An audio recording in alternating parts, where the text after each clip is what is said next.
او کله چې انسان له په مسافرۍ کې مرګ راځي نو دا خو د خپل قوم نه، د خپل کلی نه، د خپل مور، د خپل پلار د ورونو نه ډېر جدا پروت دی، په منځ کې ډېر مسافت دی، سمندر پار پروت دی، ډېر جدای.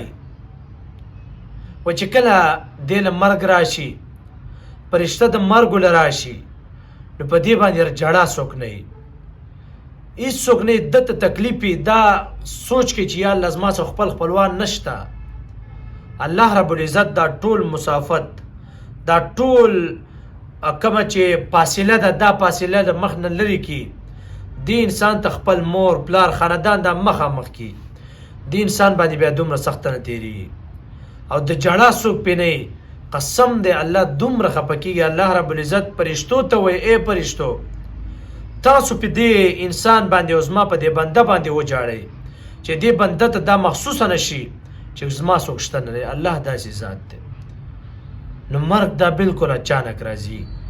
مرګ که ته هر حالت کې داسې حالت پئ، ته به مسافرۍ کې، ته به مزدورۍ کې، مزدورۍ له به تلې، مرګ به له راشي.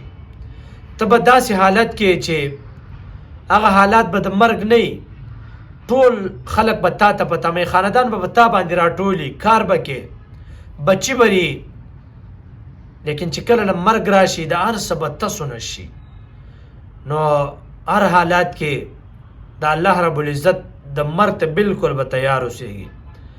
دې وجې نه خپل قرضونه دغه رنګې د الله رب العزت چې په تا باندې کوم قرض دی، منځونه د باندې پاتې، روجې د باندې پاتې، دا ختمې که.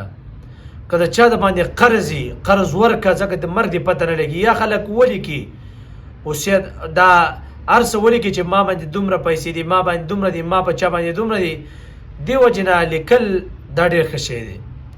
که سبا له مړم شي نو که کاپي څوک وګوري دا پیسې خو به دې ورکړي که نه، که مونځونه قضا شوي دا مونځ پدې خو به ورکړي که نه.